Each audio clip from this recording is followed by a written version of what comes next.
Hi there, Max. Yeah. And audience. Hey, we're back again on a totally different day. You can tell because I'm not wearing a hat anymore. And I'm wearing a different t-shirt. Look at that. Different day. Um, how's it been since we last? What'd you get up to? Had a great day, great sleep. Just went out into the woods Oh, and, went looking for the missing tomb of Jonathan. any luck? No, Who's Jonathan? I don't know. Okay. Yeah. Some Just, guy who I heard was missing his tomb and took up a Craigslist ad. it was on a Craigslist ad? Yeah, it was a Craigslist ad, and it was like, "Hey, I'm Jonathan, and my tomb is missing. Help me find it, and you'll be rewarded endless riches and infinite possibility." And so I was like, "Dang, I don't have anything going on today, Yeah. because obviously new day." Mm-hmm. And so I went out into the woods because it gave like some, coordinates or whatever. So I followed them, and I didn't find any tombs. I just found like a bunch of like bones and stuff and like old booby traps that were already sprung. But they all just led up to a cliff. So Was there anything at the bottom of the cliff? I couldn't see it. It was like all foggy and like one of those like bottomless seeming pits. Gotcha. Like an abyss. Yeah. Word. So I didn't have rock climbing gear, so I didn't venture down. That's pretty cool. I mean, either way, sounds like, you got outside, Yeah, got it was your nice. steps in sort of thing. Nice. Yeah. Not bad. Anyways, the ad got taken down. So The ad got taken. yeah, I don't know how to get to those Yeah, coordinates again. you'll figure it out. And like when I was running out of the woods, like because I heard like a really big bellow of a noise out of the pit, and it scared me, so I turned around and started running. And as I was running, like everything like started like it felt like the forest like kind of closed up behind me. Mm-hmm. And then like by the time I got back to my car, I turned around and there was like it was just like thicket, and like you couldn't get through anymore. So Damn, dude. there was a very clear trail when I got there. It was Like that maze in, what's the Harry Potter, the Goblet of Fire? When haven't seen it. Haven't heard of Really? it. No, what's that? Oh, so Harry Potter is like, it's like this kid who, he just gets into all sorts of shenanigans and trickery. Okay, Um, kind of like me. yeah, a little bit. His parents are like, I think they're fucking cool. General, he seems to not like them. Okay, they're his parents. His like grandparents or something. I don't know. Okay. But yeah, the kid just, he's got this like scar on his face that he like makes his whole like identity in lieu of, having a personality. He's like, look at my scar or whatever. How do you get the scar? Dude, I don't know. I think his dad was like in the NBA or something. That's cool. Yeah, and yeah, something like that. But So is he like good at basketball? no. Oh, Scar on his face. yeah, I guess. So yeah, he like, Not like me. I ball. yeah, I don't know. He was really into like spiritual shit, like Okay. a big crystal guy. Crystals, yeah. And he went to some place for that. Like a crystal like I don't know. colony or Sure. something? I Okay. guess it's some hippy dippy shit for sure, but teach Yeah. their own, I guess. Interesting. Okay. But there's this one where they go for this like, This is like a real guy? I think it's a documentary. Okay. Yeah. Yeah. And he had this maze that was made out of plants and stuff. And Oh, cool. you go in it and it closes. Yeah, it was kind of like that. Yeah. And that's just But kind it of what was I like- thought of. Like you go in, then close. Yeah, this one wasn't a maze. It was just like a trail to a tomb, supposedly. Well, some that would wasn't. say just, straight line trail is just a really easy maze. Yeah, okay. That's true. If it was corn, it'd really So be this Harry Potter guy, is he like around, or is he like, does he know about these things maybe? Can I ask him about them? I don't think so. I think he got like super No, you probably can. Okay, cool. Do you have his number? No. Oh, okay. You gotta send him a letter. He's A annoying letter? like that. Yeah. Like through the mail?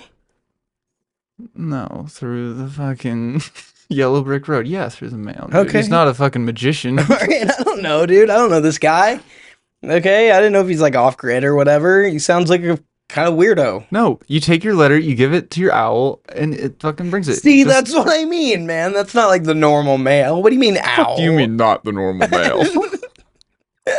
I give my mail to rats. I mean, you know, I guess the owl gets the rat. I pay a little more for like And they direct shipping, and so it, you know, Yeah, I have ground shipping. rats have like other places. They got Yeah. this. Mine's more like straight to me, owl. Yeah, So I guess you air know, mail. Yeah. Anyways, I haven't seen the movie either. If that is any, I watched the trailer though. It's a documentary, for sure. Yeah. Yeah. Uh-huh. But I watched the trailer for it, and they just showed the part with the trees closing. Well, anyways, in. yeah, that happened to me. Right on. Yeah. So yeah, I can't find the place now, I gotcha. but it's just right up the road from our house. Good. Yeah. Yeah, right on, dude. Fucking got outside, didn't find Jonathan, found some bones, you know. Yeah, but ever since I like answered the Craigslist ad, like I've been seeing like this guy that just like kind of stands like a few 100 feet away, like, but like I can't tell what his face looks like, and he just kind of like points like this. You know, Christmas is coming He's up. like behind you right now. Really? Yeah, and he's like kind of just doing this. Should I look at him, or is he gonna like disappear? No, when I look? he's not. You, I don't think anyone else can see him. Gotcha. It's one I, of those. I think things. it's just people that answer the I think it was a cursed Craigslist ad. That'll happen. Yeah. Yeah, gotta look out for that. What section of Craigslist was it? Missed connections. Nice. Hell yeah. Anyways, welcome. Welcome back to the Break It Podcast. It's officially December 9th now. How was the show? Show went That fucking show's- off with a hitch. Without a hitch, I mean, That's probably accurate. wait. I'm sure there will be some hitches I forget how that saying goes. without a hitch. What the and more what does it mean by like what would a hitch be? Like a an truck backs interruption, up into it? I mean, a literal definition, yeah, I suppose. Should we bring like a hitch and be like, the show could have gone off without a hitch, but we're getting it started with one, and then we throw it at one of the audience members? Damn, we could. Or we could just set it there and be like, ideally, we don't want to use this. That would mean it's a good show. I like that. Yeah. Like when we like as like long as I threaten can, the audience. Like if I can get off without this, yeah, I'm gonna get off without a hitch for once. we should put a pocket pussy inside the hitch. Totally. Try getting off without this. Yeah. Brought to you by Ford. Yeah, they was sold out actually. Gross. Anyways, I wrote a thing too.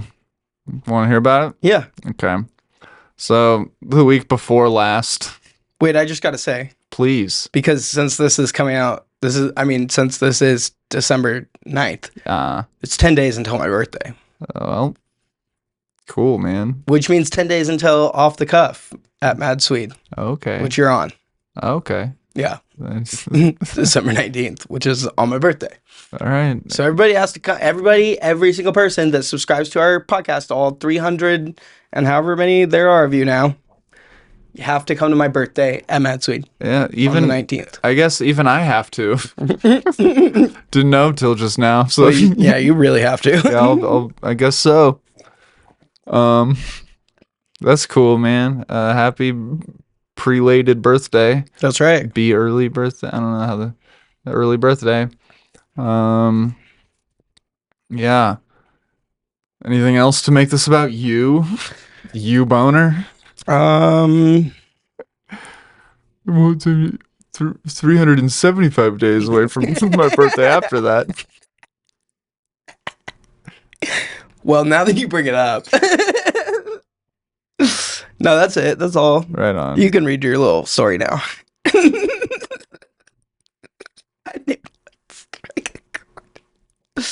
The way you look up when I called it a little story. Yeah, I like that with eyebrows. Little story. Whatever. Well, okay. This immaculate short story that might win an award. It's a little better. Yeah, we can work with that. So 2 weeks ago, on the timeline of our uploads, we discussed a fantasy world in which, you came into an altercation with somebody on a scooter, known as that a series of events happened which led that person who turn into the wildly unfamous LimeBoy. That's right. And it was mentioned that I would do a whole separate thing about LimeBoy. Okay. This is that. Okay. LimeBoy. The wildly unfamous superhero LimeBoy. Last week, 2 weeks ago, we learned that LimeBoy was created, and we learned how LimeBoy was created, and also how LimeBoy probably fucks hard. This week, we're going to learn about LimeBoy's career, accolades, and unfortunate downfall following the allegations, which is a word that has nothing to do with alligators and has everything to do with the Lime-related assaults that happened all around Malibu, Boise, and Kansas City one time. But before we start to hate LimeBoy, let's love LimeBoy first. LimeBoy was born, but had little to nothing to do with limes, the fruit. But when LimeBoy was around 8 years old, Lime scooters had been introduced to LimeBoy. Lime scooters, of course, being the heiress to the multi-million-dollar company that supplied all of the napkins during the OJ trial. OJ meaning, of course, orange juice. There were the very well-known citrus cases where pirates were suing oranges.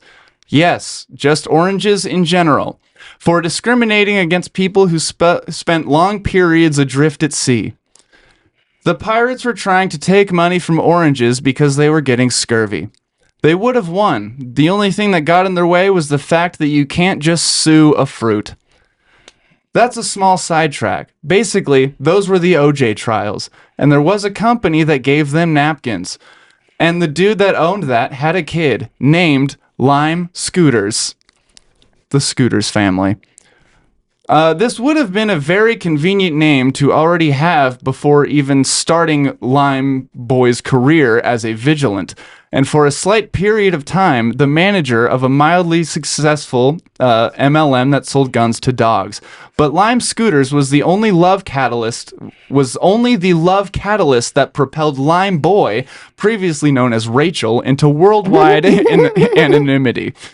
Basically, Lime Scooters is not LimeBoy, but they were briefly lesbian lovers during Miss Scooter's father's time supplying the OJ trials with napkins. Bet you didn't also think that LimeBoy was a woman either. Probably because you're a piece of shit. Are we... All makes sense so far? Yeah. Good. Yeah. So, what started LimeBoy? On paper, it might seem pretty cut and dry. Samson was late for nothing. Samson got in the way of Rachel on a Lime scooter on her way to Lime Scooter's house for an intense scissor sesh. They were really into scrapbooking. They were doing all of this while Lime Scooter's dad, Bird, was bringing napkins to the courthouse. And Samson got in the way, causing Samson to fly, of course, 20 feet in the air and causing a skateboard to land on Rachel's head, fusing her head into the scooter's computer system, turning her into LimeBoy. Duh. Yep. We've heard this before. Mm-hmm. But there's like two other things that factor into what most people don't know.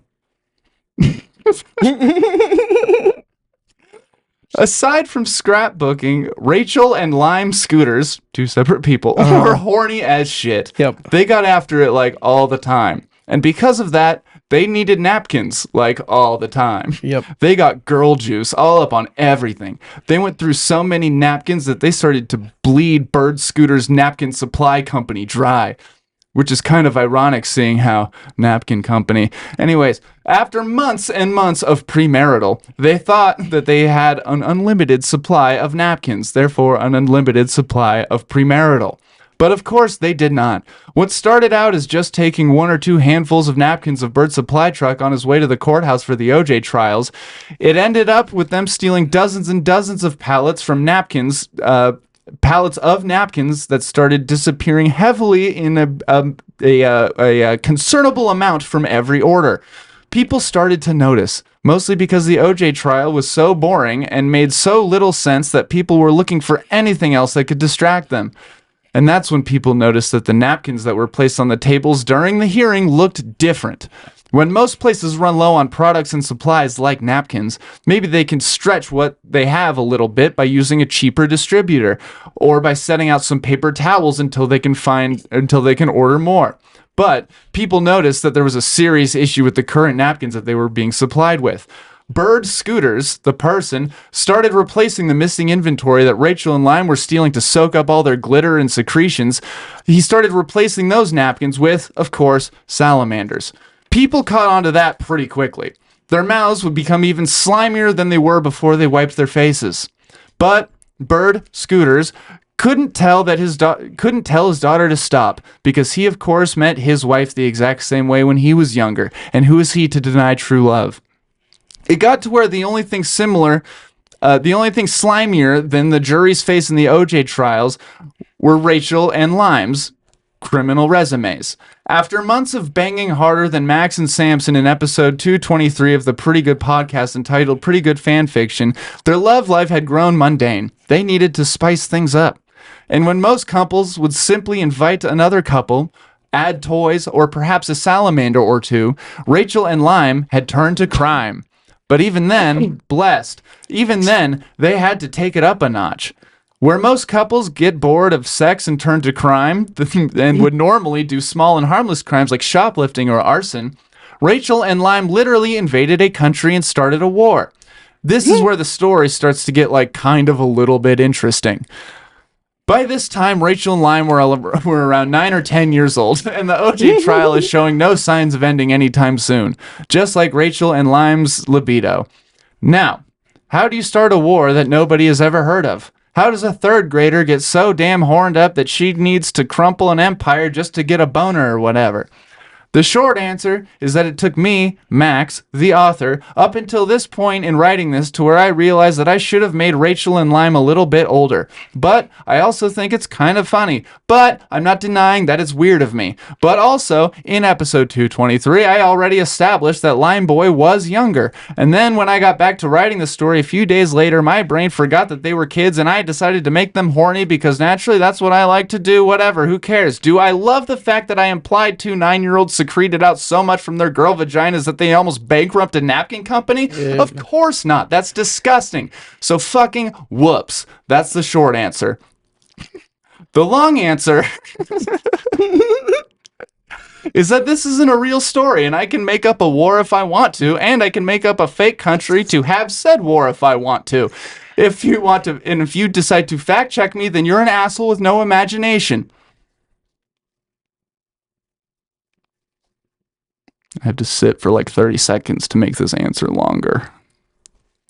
It's meant to be, really think about it. Mm-hmm. Fast forward. And that is still a significantly shorter answer, but you're supposed to sit, and I already wrote that down. Rachel and Lime wanted global domination because Lime thought it would be rad to call it global dominatrix. So she went to a very real country of Sweden.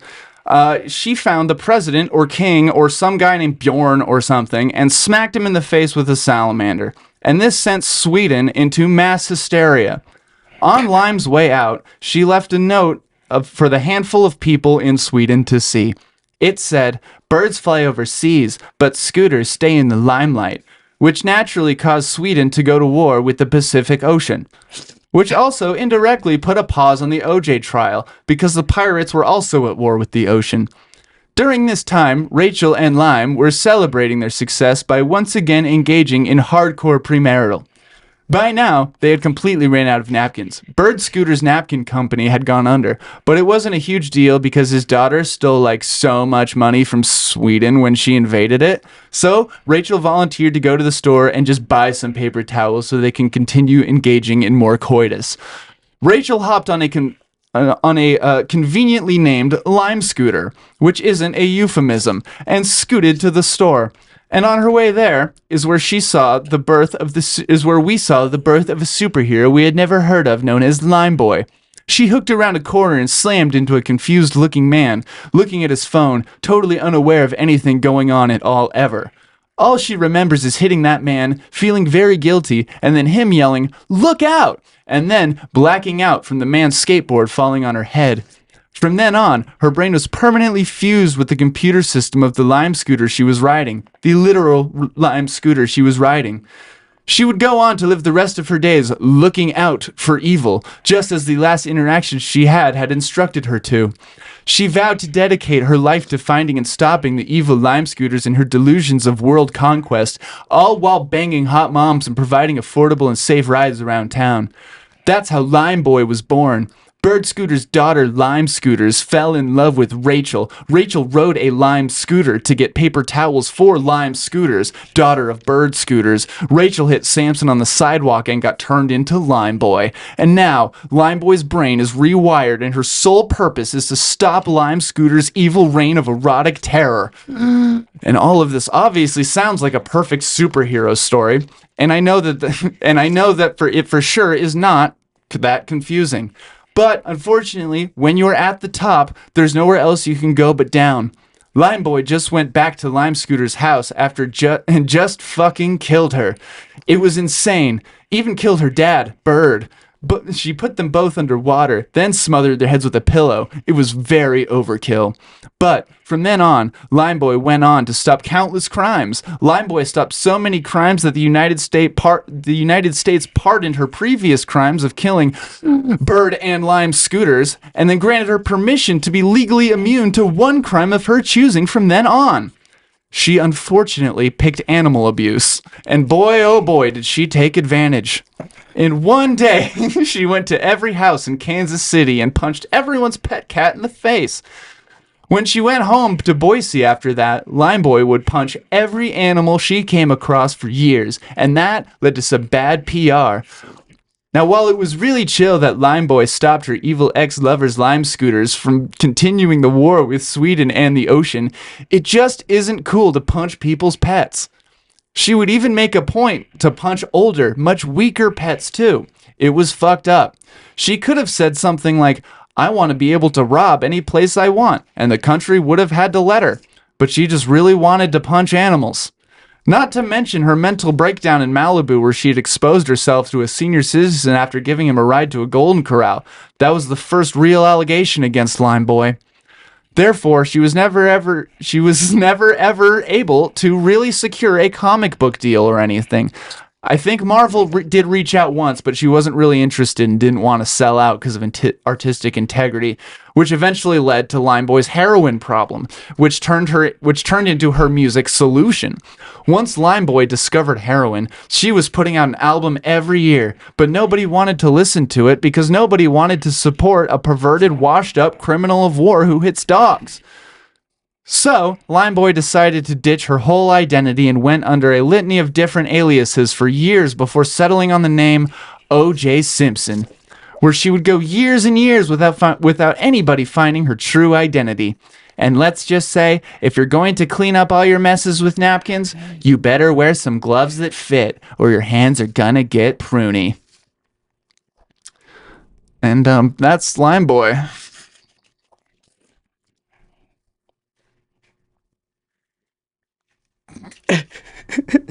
Yeah, pretty much. That was awesome. Yeah. LimeBoy's my new favorite superhero. It's your favorite superhero? Except for the animal abuse part. No, yeah. It didn't go well. Big downfall. Also, the timing on in the author's note in the middle, perfect timing on that. Because right when you said their ages again, I was like, huh? Weird. Wait, why are they so horny? And then you said, I forgot, and now I realize this is weird. And that was great timing to put that in there because that was right when your reader is like, wait, This is weird. That's when I started thinking that too. But you know, I was just reading my notes. This is what I had. Yep. Yeah, I got a little. Yeah. Yeah, You know. those are great. I like the glance. Yeah. At first glance, it's you know, it's a cute little. You know, it's a little story. You were right. My little whatever story. But No, that was concludes the lore of LimeBoy. LimeBoy. LimeBoy. LimeBoy. Yeah. LimeBoy. He was a girl named Rachel who got combined with the Lime Scooter. And now they fight their old girlfriend, Lime Scooters. Yeah. Get it. Who's not actually a scooter. Nope, just an unfortunately confusing name for the story. Yup, LimeBoy never got to have a theme song. And that's a damn shame.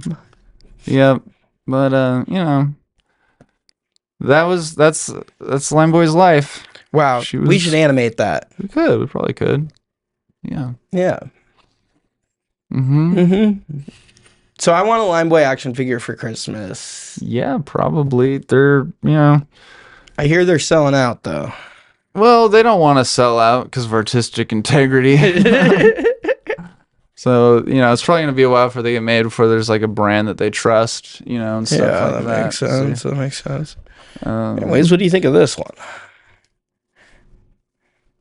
It's like a break. Yeah. LimeBoy.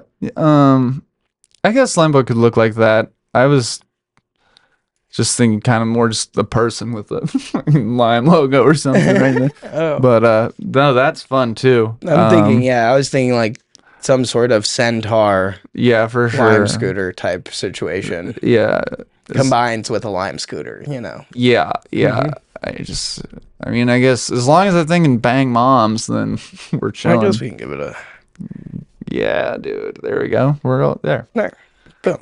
Now it's coming together. So yeah, if anyone wants to develop that into a multi-season fucking animated series, yeah, that would be great. hit us down. Hit it down. Hit it right on down into the box. Yeah. The box. What do you got going on? Let's see. Let's see when this is coming out. There's a new open mic that's supposed to be starting on Sunday, December 12th, I believe. And I will be hosting that.